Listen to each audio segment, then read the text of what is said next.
खुदावंद यीशु मसीह के अजीम नाम में आप तमाम नाजरीन की खिदमत में इस्लाम। मैं हूँ आपका होस्ट पास्टर मुसव्वर मुनव्वर और आप देख रहे हैं फेथ टीवी। मेरे अजीजों, आपको मेरी तरफ से फेथ टीवी की सारी टीम और खुदा के बंदा पास्टर सिसल जॉन बरकत साहब की तरफ से, जो कि CEO है फेथ टीवी के, आपको क्रिसमस और नए साल की खुशियाँ बहुत बहुत मुबारक हो।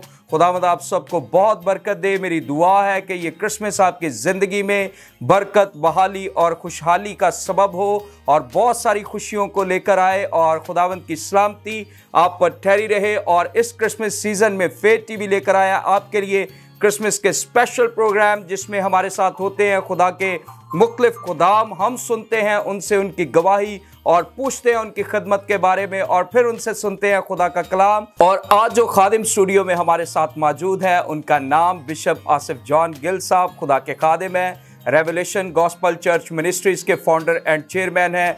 हम इनकी सारी खदमत के लिए खुदावंद की शुक्रगुजारी करते हैं। और अभी 19 दिसंबर 2022 को एज बिशप इनका कॉन्सिक्रेशन भी हुआ है। सो फेथ टीवी की तरफ से और पास्टर सिसल जॉन बरकत साहब की तरफ से और सारी टीम की तरफ से हम इन्हें कॉन्ग्रेचुलेशंस भी कहते हैं।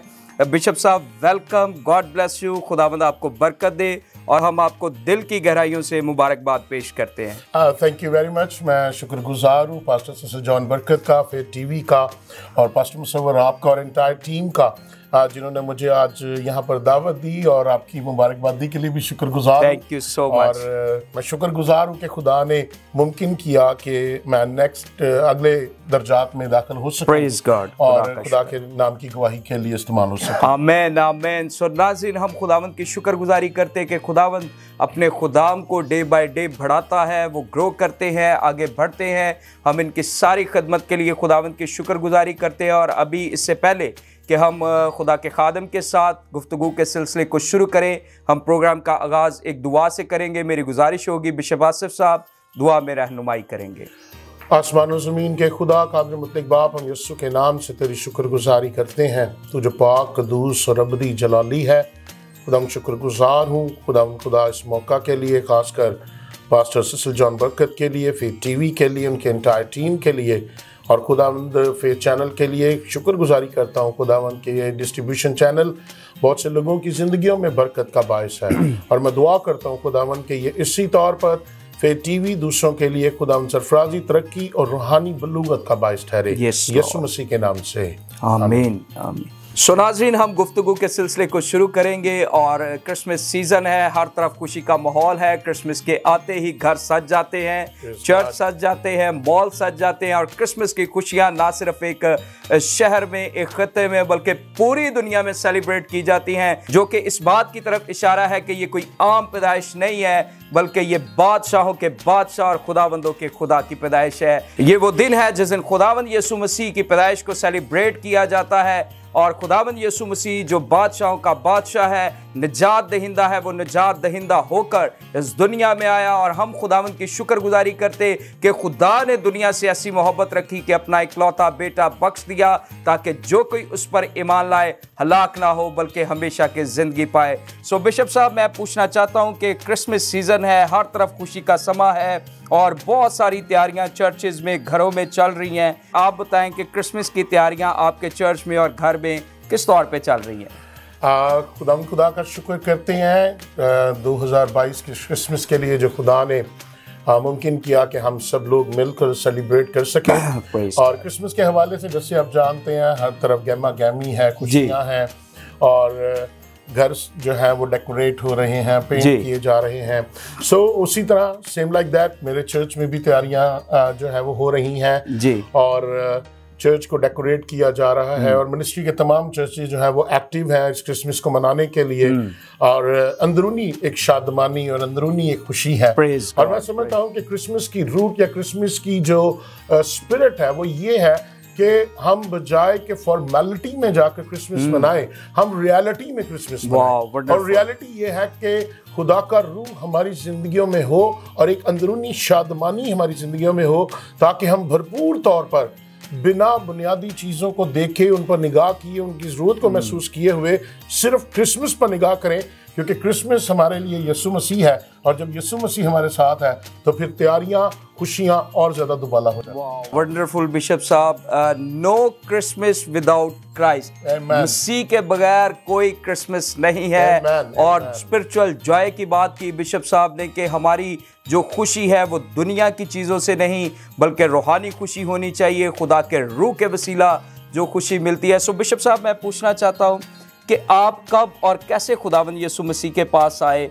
और कैसे आपने इस बात की ज़रूरत को महसूस किया कि आपको खुदावंद यीशु मसीह को अपना शख्सी निजात दहिंदा कबूल करने की ज़रूरत है? भाई मुसव्वर, मेरा ताल्लुक जो है वो एक बशारती ख़ानदान से है। मेरे वालिद जो हैं वो उन्होंने तकरीबन 35 से 40 साल फाजलिया कॉलोनी चर्च ऑफ क्राइस्ट में एज ए ट्रस्टी काम किया जी। और उससे पहले वो एक मिलिट्री मैन थे और सिविल मैन, जहाँ सिविल जॉब करते थे वहाँ पे भी वो समझते थे कि मेरी ज़िंदगी का मकसद सिर्फ लोगों को मसीह तक लाना और मसीह की बशारत देना है। सो मैं बाय बर्थ, जब मैंने होश संभाला 4 से 5 साल का, जब मुझे याद है कि अभी मेरी इतनी समझ बूझ नहीं थी, लेकिन मेरे वालिद जो थे वो मुझे अपने साथ बिठा लेते और वो बाइबल पढ़ते रहते और मैं सुनता रहता, वो दुआ करते रहते और मैं सुनता रहता। और आपको पता है बचपन की आदत, दुआ और कलाम की सूरत में नींद जरूर आती है और मैं सो जाता, लेकिन फिर भी हमें ये इजाजत नहीं थी कि आपने लेट के सोना। अगर आप बैठे हैं ना तो बैठे रहें, जब तक दुआ हो रही है हमने बैठे रहना है। और वो गूंज मेरे कानों में, नींद के आलम में भी वो स्पिरिट मेरे अंदर मूव करती रहती। और मैंने उसी आलम में सिर्फ कलाम की रोशनी में और कलाम की को सुनते और समझते हुए जो मेरे वालिद साहब करते थे, मैंने परवरिश पाई। उसके बाद जब मैं लड़कपन में आया, मैंने अपनी मैट्रिकुलेशन कंप्लीट की और उसके बाद फर्दर स्टडी जब मैं कर रहा था तो मैं इसी दौरान मैं बागी हो गया और मैं चला गया फिल्म इंडस्ट्री में। और 14 साल मैंने वहाँ पर फिर पाकिस्तान फिल्म इंडस्ट्री में एज ए डिस्ट्रीब्यूटर, एग्जीब्यूटर जो है वो काम किया जी। और फिर उसके बाद एक प्राइवेट प्रोडक्शन थी, वहाँ से मैंने जो है वो टेक्निकल ट्रेनिंग हासिल की, कैमरामैन बना, असिस्टेंट इंजीनियर बना, और ये तमाम चीज़ें मैंने वहाँ से सीखी। 14 साल मैंने ज़ाया किए और इस दौरान भी मेरी परवरिश जो है वो बाकायदगी से कलाम से मेरे वालिद करते रहे और मुझे सुनाते रहे और मुझे बुलाते रहे। बहुत से खुदाम मिलते, बहुत से खुदाम मुझे कहते कि तेरी कॉलिंग है, तेरा बुलावा है, लेकिन आपको पता है कि लड़कपन में हम लोग इन चीज़ों को एक्सेप्ट नहीं करते, हम इसको अक्सर जो है और वो रिफ्यूज कर देते हैं। लेकिन चूंकि मेरा बुलावा खुदा की तरफ से था, तो मैं एक वक्त आया कि जब मेरे वालिद अचानक बीमार हो गए, 4 से 5 साल जो है वो बीमार, 4 से 5 दिन हो गए, उनको कफ आ रही है, खांसी आ रही है और उनकी तबीयत डे बाय डे खराब हो रही है। मेरी मिसेस ने कहा कि इनको आप हॉस्पिटल ले जाएं, और जब मैं उनको हॉस्पिटल लेके गया तो हॉस्पिटल वालों ने मुझे बताया कि आपके वालिद को टीबी है जो लास्ट स्टेज है, आपके वालिद को ब्लड शुगर है जो लास्ट स्टेज है, और आपके वालिद का जो हार्ट है वो एक्सटर्नल सतही सतह पर 2 हिस्से यानी चिर चुका है और इसका हमारे पास कोई इलाज नहीं। सो अब आप दुआ करेंगे, खुदा बेहतर करे। उन्होंने मेरी तसल्ली के लिए, या मुझे वो क्या कहते हैं, टरखाने के लिए मेरे वालिद को हॉस्पिटल में एडमिट कर लिया जी। और मैं आपको यहाँ ये बताता चलूं कि मेरी जिंदगी का कीमती असासा या मेरी जिंदगी की जो दौलत और मिरास थी वो सिर्फ मेरे वालिद थे। मुझे और किसी चीज से कोई लगाव नहीं, लेकिन मेरा वालिद मेरे लिए सबसे कीमती था। उस दिन, जिस दिन मेरे वालिद एडमिट हुए, मैंने उस दिन खुदा के साथ एक कमिटमेंट की, दुआ की और कमिटमेंट की। मैंने कहा, खुदावंद अगर तू मेरे वालिद को विद इन अ मंथ वापस घर ले आए तो मैं अपनी सारी जिंदगी तुझे दे दूंगा। मुझे बड़ी अच्छी तरह याद है कि 10 जुलाई को मेरे छोटे बेटे की सालगिरह होती है और 9 जून को मेरे पापा को जो है वो हॉस्पिटल में जो है 9 जून 2000 को मेरे पापा को हॉस्पिटल में एडमिट किया गया जी। और 9 जुलाई को मुझे डॉक्टर ने बुलाया और उन्होंने मुझे पूछा कि आप लोग क्या करते हैं। मैंने बताया मैं क्या करता हूँ। उसने कहा नहीं आप मुझे ये बताया तो वो आपकी नमाज नबूज का क्या सिलसिला है। मैंने फिर उसको सारा बताया, जो अकायद मेरे अंदर थे, जो ईमान मेरे अंदर था, जो मैंने सीखा था, वो सब कुछ मैंने उनको बताया। और बताने के बाद जब वो हैरान रहा, सुनता रहा, तो उसने मुझे ना मेरे बाप की रिपोर्ट्स ऐसे दिखाई। उसने कहा यार मैं बड़ा खुश हूँ आपकी बात सुन के। और मैं आज एक और बात बड़ी खुशी से कहना चाहता हूँ कि तुम्हारे वालिद को ना तो कोई टीबी है, ना तुम्हारे वालिद को ब्लड शुगर है, और तुम्हारे वालिद का हार्ट ऐसे है जैसे न्यू बॉर्न बेबी की तरह होता है। और जिस बात ने मेरी जिंदगी को हिला कर रख दिया, he was a Gentile man, और उसने कहा कि तुम्हारा खुदा जिंदा खुदा है जिसने तुम्हारे बाप को जिंदगी दी। और फ्रॉम दैट डे 10 जुलाई को मेरा बाप घर में था और मैंने अपने बेटे की सालगिरह सेलिब्रेट की, और फ्रॉम 10 जुलाई 2000 मैंने अपनी जिंदगी खुदावन को दे दी, और तब से लेकर मैं आज तक खुदा के साथ चल रहा हूं और मैंने कभी मुड़कर पीछे नहीं देखा। मैंने अपनी जॉब स्किप कर दी, मैंने अपना कारोबार स्किप कर दिया, मैंने अपना सब कुछ, इवन जो कुछ मेरे पास सेविंग थी मैंने वो भी स्किप कर दी। फ्रॉम दैट डे 22 साल हो गए हैं, मैं सिर्फ खुदा पे बिलीव कर रहा हूँ, खुदा की तरफ देख रहा हूँ और खुदा के साथ चल रहा हूँ। Praise God. Thank you so much bishop साहब, खुदावंद आपको बरकत दे। बड़ी ही खूबसूरत गवाही, और मैं ईमान रखता हूँ नाजरीन आपने इस गवाही के वसीला से बरकत पाई है। और यहाँ पर एक खास बात खुदा के कलाम में लिखा है कि लड़के की उस राह पर तरबियत कर, वो बूढ़ा होकर भी उससे ना मुड़ेगा। और मैं समझता हूं कि बिशप साहब की खिदमत में और फिर मसीह को कबूल करने में जो खास बात है वो इनके पेरेंट्स हैं, जो इन्हें फीड करते रहे, जो इन्हें दुआ के लिए इनकरेज करते रहे, जो इन्हें खुदा की हजूरी में बिठाते रहे। और एक ख़ास बात जो इन्होंने बताई कि जब तक ये दुआ नहीं कर लेते थे इनके फादर इन्हें सोने नहीं देते थे, और वो प्यार से, मोहब्बत से और जिस तौर पर भी कर सकते थे उन्होंने इनकी ज़िंदगी में इन्वेस्ट किया और इन्हें मसीह से मुतारिफ कराया और खुदा की हजूरी में इन्हें लेकर आए। और मैं समझता हूं कि बिशप साहब आज अगर आप खिदमत में हैं, आपने मसीह को कबूल किया और इसमें आपके बाप का एक बड़ा किरदार है, और यकीनन चुनाव तो खुदावंद की तरफ से है। उसने कहा तुमने नहीं बल्कि मैंने तुम्हें चुन लिया। लेकिन ये आपकी फैमिली ब्लेसिंग भी है कि खुदावंद ने आपको चुना, क्योंकि आपके बाप, आपके वालिद साहब जो हैं वो खुदा के साथ वफादार थे और खुदावंद का शुक्र करते हैं। सो यहाँ पर मैं पेरेंट्स को इनकरेज करना चाहता हूँ कि ज़रूर आप भी अपने बच्चों के लिए दुआएं करें, अभी से उनको खुदावंद की हुजूरी में दें, जब वो बहुत छोटे हैं उनकी केयर करें। हम गीत भी गाते हैं कि रब दी करेगी इबादत एक पीढ़ी जड़ी आवेगी, आवन वाली पीढ़ी नू रब दी खबर पहुंचावेगी। तो जो फर्स्ट पीढ़ी है वो जिम्मेदार है, उसने नेक्स्ट पीढ़ी को खुदा की खबर पहुंचानी है। और जब हम खुदा का कलाम अपने बच्चों में फीड करेंगे, उनकी तरबियत कलाम के मुताबिक करेंगे, तो यकीनन वो बड़े होकर खुदावंद के गवाह बनेंगे। सो बिशप साहब खुदावंद आपको बरकत दे। सो मैं चाहता हूं कि आप फेथ टीवी के नाजरीन को अपनी खिदमत के ताल्लुक से भी बताएं कि आप खिदमत में कैसे आए और अभी आप किस तौर पे खिदमत को सरअंजाम दे रहे हैं। जब मैंने अपनी ज़िंदगी खुदावंद को दी तो मैंने खिदमती तौर पर खुदावंद को दी कि खुदावंद मैं अपनी सारी ज़िंदगी तेरी खिदमत करूंगा। Praise God. और मुझे ये आइडिया नहीं था कि खिदमत का मयार यहाँ तक आएगा और खुदा मुझे यहाँ तक लेकर आएगा। मेरा मकसद था कि मैं सिर्फ खुदा की मुनादी करूँ एक मुबशर की हैसियत से जी, और मैंने मुबशर की हैसियत से खुदा की मुनादी करना शुरू की। बहुत से जो है उतार चढ़ाव मेरी खिदमत में आए, और बास टाइम ऐसा भी आया जब मेरे बच्चे में जो है वो 3-3 दिन तक भाई मुसव्वर भूखे रहे, खाने के लिए कुछ नहीं था। और एक दिन ऐसा आया कि जब मेरी मिसेज ने मुझसे डिसीजन मांगा कि या आप खिदमत को रख लें या आप मुझे और मेरे बच्चों को रख लें। मेरे लिए वो फैसला करना वो वक्त बड़ा कठिन था, लेकिन खुदा के खादम मेरे पास आए, अचानक वो मेरे घर में आ गए। उन्होंने कहा क्या हुआ? मैंने कहा जी इस तरह आपकी बेटी जो है मुझसे लड़ रही है और ये बात कर रही है। उन्होंने कहा चलो बैठो आओ दुआ करें। सर मैंने दुआ करना शुरू की, उनके साथ हमने दुआ की, और उसके बाद उन्होंने मुझे कहा कि बाइबल खोलो और देखो खुदा तुझसे कलाम करने को है, देख क्या कलाम है।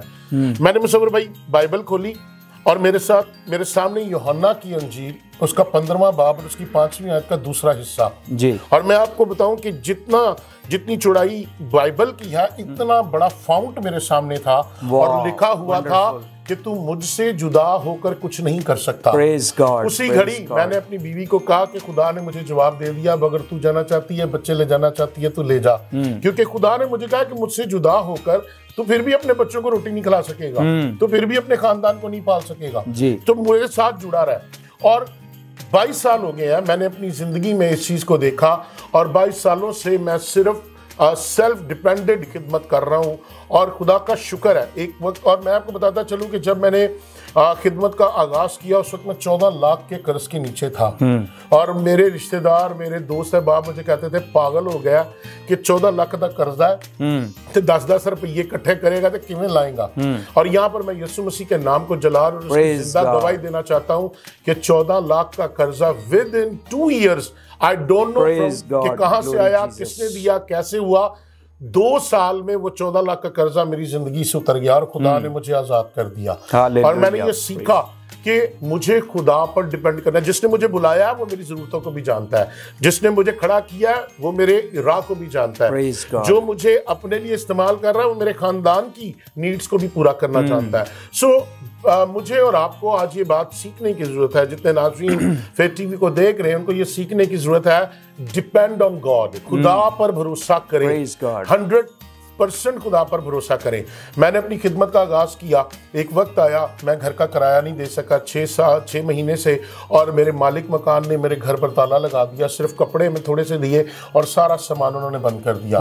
मैं और मेरा खानदान कभी कहीं, कभी पार्कों में, कभी ग्राउंड्स में, कभी हॉस्पिटल्स में, कभी कहीं हम लोग अपनी रातें गुजारते और सारा गुजारा करते रहे, लेकिन हमने खुदा को नहीं छोड़ा। हम अपने फेथ पर, हम अपनी कमिटमेंट पर कायम रहे। फिर खुदा ने मुझे एक जगह दी और जब हम उस कमरे में गए तो उस कमरे में गर्मियों में गर्म हवाएं आती थी और सर्दियों में सर्द हवाएं आती थी। नीचे बिछाने के लिए बिस्तर नहीं था, ऊपर ओढ़ने के लिए ओढ़नी नहीं थी, खाने के लिए बर्तन नहीं थे, पीने के लिए गिलास नहीं था। हम लोग टैप खोल के हाथ से पानी पीते थे, शॉपर में खाना लाते थे और शॉपर में खाना खाते थे। हमारे पास कुछ नहीं था, हम लोग जीरो पर आ गए। लेकिन मैं अपने खुदा को जलाल देता हूं जिसने मुझे गुर्रे से उठाया और अपनी बादशाही के लिए इस्तेमाल किया। आमेन, आमेन। मेरी जिंदगी का मास्टर सबसे पहले रूल कुछ और उसके बाद मेरा बाप है, जिसने मुझे हर मुश्किल में, क्योंकि ही वाज अ सोल्जर, वो एक सिपाही था, और वो मुझे कहता था कि every Christian is a soldier, और हर सोल्जर को हर तरह के हालात के लिए तैयार रहना चाहिए। और मैंने ये सीखा कि अगर मैं सिपाही हूँ, यीशु का सिपाही हूँ, ईमानदार हूँ, तो फिर मुझे हर जंग के लिए, हर हालात के लिए एवरी टाइम मुझे तैयार रहना है, ना कि जंग के दिनों में मैं तैयारी के लिए जाना शुरू करूं। सो बाज़ औक़ात हम लोग यहाँ गलती करते हैं, एक स्पिरिचुअल मिस्टेक ही होती है कि हम लोग जंग के दिनों में जाकर रोजे और दुआएं करना शुरू कर देते हैं, जबकि हमें जंग से पहले हमें अपनी दुआओं और रोज़ों के साथ अपने आप को तैयार रखना है, ताकि जब दुश्मन अटैक करे तो हमारे हथियार जो है वो कारबंद हो और वो दुश्मन के खिलाफ चलने वाले हों। 2000 से लेकर आज तक मैं इस बात को जानता हूं कि मुझे खड़ा करने वाला खुदा है, मुझे चलाने वाला खुदा है, मुझे बनाने वाला खुदा है और इस्तेमाल करने वाला खुदा है। और जब मैं खुदा का काम कर रहा हूं तो खुदा मेरे सारे काम कर रहा है। इसलिए मैं अपनी खिदमत जो है 2000 से करता आ रहा हूं, और इस साल खुदा ने मुझे एक बरकत दी। पहले मार्च तक मैं सिंगल चर्च था, और इस साल 2022 मार्च में खुदा ने मुझे इकट्ठे 8 चर्च दिए, और हम लोग इस वक्त 8 से 9 चर्चेस का एक पैनल है। आमीन, आमीन। Thank you so much bishop साहब, खुदावंद आपको बरकत दे। नाज़रीन, बहुत ही खूबसूरत खिदमत के बारे में हमने खुदा के खादिम से सुना है, और बड़ी ज़बरदस्त खिदमत, और खुदा ने बड़े ज़बरदस्त तरीके से अपने खादिम को इस्तेमाल किया। और यहाँ पर मैं इनकरेज करना चाहता हूँ अपने ऐसे भाइयों को, खदमत गुजारों को जो दुख उठा रहे हैं, जो मुसीबतों में हैं, जो मुश्किलों में है। याद रखें, आपका खुदा वफादार खुदा है। जब हम उसके साथ लिपटे रहते हैं, हम जुड़े रहते हैं, हम वफादार रहते हैं, वो तो ऑलरेडी वफादार है, और वो ज़रूर एक दिन आपको भी सरफराज करेगा। बिशप साहब, मैंने बहुत इंकरेजमेंट पाई आपकी गवाही से, खुदावंद आपको बरकत दे, और स्पेशली आपकी खिदमत के ताल्लुक से कि किस तौर पे आप मुश्किलों में रहे, मुसीबतों में रहे, बहुत से मसाइल आए,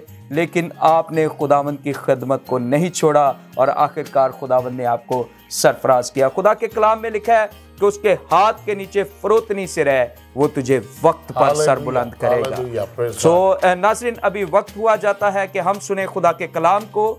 तो मैं गुजारिश करूंगा बिशप साहब से कि जो भी खुदा ने फेथ टीवी के नाजरीन के लिए आपके दिल में पैगाम रखा है, वो ज़रूर आप हमारे नाजरीन के साथ शेयर करें। नाजरीन, जैसा कि आप सब जानते हैं कि ये क्रिसमस सीज़न है, और हम सब लोग क्रिसमस मना रहे हैं, और क्रिसमस की खुशियाँ हमारे घरों में, हमारी कलीसियाओं में, हमारे मोहल्लों में, हमारे इलाकों में जो है वो जा बजा देखने को मिल रही हैं।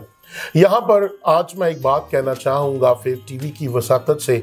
आज क्रिसमस को हमने महज decoration, paint, Santa Claus, Christmas tree और गिफ्ट्स तक महदूद कर दिया है, जबकि क्रिसमस की रियल स्पिरिट को मुझे और आपको जानने की जरूरत है। पहला सवाल जो मेरे और आपके लिए है कि जिसका हम क्रिसमस मना रहे हैं, जिसे हम अपना मुनज्जी खुदावंद यीशु मसीह कहते हैं, वो इस दुनिया में क्यों आया या वो क्यों पैदा हुआ, हमें इस बात को जानने की जरूरत है। क्योंकि जिसका हम क्रिसमस मना रहे हैं, जिसका जन्मदिन मना रहे हैं, पहले हमें उसकी बाबत जानने और उसको समझने की जरूरत है जी। बाइबल मुकद्दस में अगर हम लोग मत्ती रसूल की मार्फत लिखा गया अंजीली बयान उसका पहला बाब और 21वीं आयत पढ़े तो वहां पर लिखा है कि वही अपने लोगों को उनके गुनाहों से नजात देगा। आमीन। और लूका की अंजील जो है वो ये बयान करती है 19वें बाब की 10वीं आयत में कि इब्ने आदम खोए हुओं को ढूंढने और नजात देने के लिए आया। यीशु मसीह के आने का मकसद ये है कि वो खोए हुओं को ढूंढे और नजात दे। उसके आने का मकसद ये है कि वो लोगों की जिंदगी में उनके लिए मुआफी को, बहाली को जारी करे। आज बहुत से लोग हैं जो क्रिसमस जो है वो रवायती और रसूमाती तौर पर मनाते हैं, जबकि क्रिसमस ना तो कोई ट्रेडिशन है और ना ही ये कोई रस्म है। इस बात को समझने की जरूरत है, ये कोई मजहबी त्योहार नहीं है। It's Christ birth. और जब क्राइस्ट बर्थ की बात आती है, हम अपने आप को क्रिश्चियन कहते हैं, तो इस बात को समझने की जरूरत है कि क्रिश्चियन बिलोंग्स फ्रॉम क्राइस्ट। मसीही जो है वो मसीह से ताल्लुक रखते हैं, और जब हम मसीह से ताल्लुक रखते हैं तो हमें अपने मसीह का जन्मदिन भी वैसे ही मनाने की जरूरत है जैसे वो चाहता है। वो चाहता है कि हम लोग इस बात को समझें। और अगर हम लोग मुकद्दस यूहन्ना के बारे में पढ़ते हैं और उसको देखते हैं तो उन्होंने भी दो बुनियादी जो है वो बातें कही हैं यीशु मसीह की पैदाइश के बारे में। पहली बात वो कहते हैं कि देखो ये खुदा का बर्रा है जो दुनिया का गुनाह उठा ले जाता है। और दूसरी बात वो कहते हैं कि मेरे बाद वो शख्स आने वाला है जो मुझसे जोरावर है, और मैं इस लायक नहीं कि झुककर उसकी जूती का तस्मा खोलूं। मैंने तुमको पानी से बपतिस्मा दिया, मगर वो तुमको रूल कुछ से बपतिस्मा देगा। सो मसीह के आने का मकसद हमारे गुनाहों को उठाना और फिर हमें रूह से बैप्टाइज करना है। उसका मकसद ये है कि हम लोग इस बात को समझें। पहली बात मसीह की मसलूबियत की तरफ इशारा करती है, और दूसरी बात पेंटिकोस्ट के वाकया की तरफ इशारा करती है। सो हमें इस बात को समझना है कि मसीह की आमद का जो मकसद है वो हमें गुनाह से निजात देना, गुनाह से पाक करना, पाकीज़गी में जिंदगी बसर करने का दर्स देना।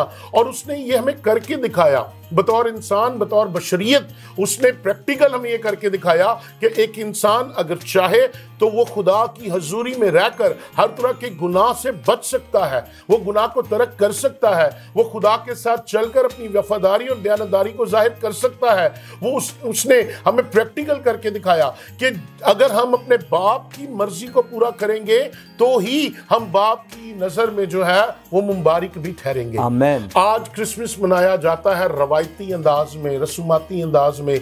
हम लोग खानों की तरफ, तोहाइफ की तरफ और नमूदो नुमाइश की तरफ ध्यान दे रहे हैं, लेकिन हम अपनी रूह के बारे में संजीदा नहीं हैं। याद रखें, मसीह की मसलूबियत मेरे और आपके लिए इसलिए है कि हमारी नापाकी, नजासत हमसे जाती रहे।